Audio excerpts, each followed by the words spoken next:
নমস্কাৰ বন্ধুগণ আজিৰ দিনটোত মই আপোনালোকলৈ এটা অত্যন্ত দুখজনক খবৰ লৈ আহিছোঁ বিশ্বনাথ জিলা অন্তৰ্গত নিজ বাগমাৰীত চৰকাৰে পুনৰ এটা উচ্ছেদ অভিযানৰ জাননী জাৰি কৰিছে এই জাননী জাৰি হোৱাৰ লগে লগে স্থানীয় ৰাইজৰ মাজত ভয় চিন্তা আৰু দুখৰ কথা শুনা গৈছে বহু পৰিয়াল ইতিমধ্যে আতংকত দিনগুনি আছে কাৰণ বহু বছৰ ধৰি যি মাটিত তেওঁলোকে ঘৰদুৱাৰ খেতিবাৰী জীৱন জীৱিকা নিৰ্ভৰ কৰি আহিছে সেই মাটিখন এতিয়া খুই যাওঁতে ধৰিছে এই উচ্ছেদৰ বিষয়টোকে গ্ৰামবাসীয়ে অমানৱীয় বুলি অভিহিত কৰিছে তেওঁলোকৰ অভিযোগ হৈছে কোনো বিকল্প ব্যৱস্থা নকৰাকৈ কোনো পুনৰ্বাসনৰ ব্যৱস্থা নকৰাকৈ এই ধৰণৰ জাননী জাৰি কৰা মানেই লোকজনক গৃহহীন কৰি দিয়া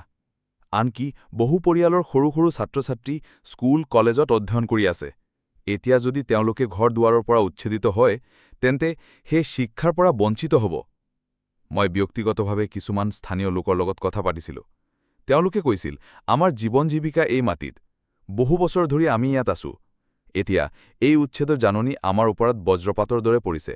ক'ত যাম কেনেদৰে জীৱন যাপন কৰিম আমাৰ কোনো উত্তৰ নাই বন্ধুগণ চিন্তা কৰি চাওক যদি এদিন হঠাতে আপোনাক কোৱা হয় আপোনাৰ ঘৰখন ভাঙি দিয়া হ'ব আপোনাৰ গণ্য ঠাইলৈ চৰি যাব লাগিব আৰু তাত কোনো ঠাই কোনো সুৰক্ষা কোনো ব্যৱস্থা নাই তেন্তে আপোনাৰ অৱস্থা কেনেকুৱা হ'ব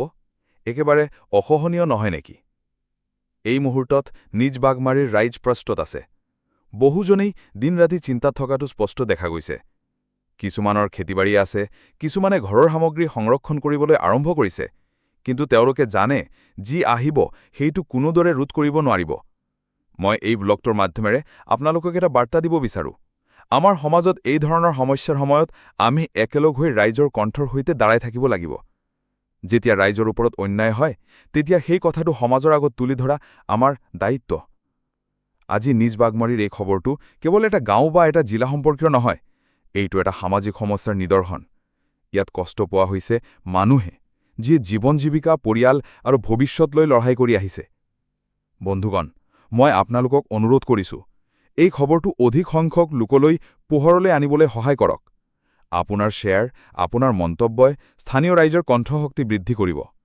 শেষত কওঁ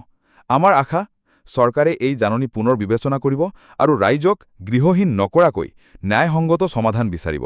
ধন্যবাদ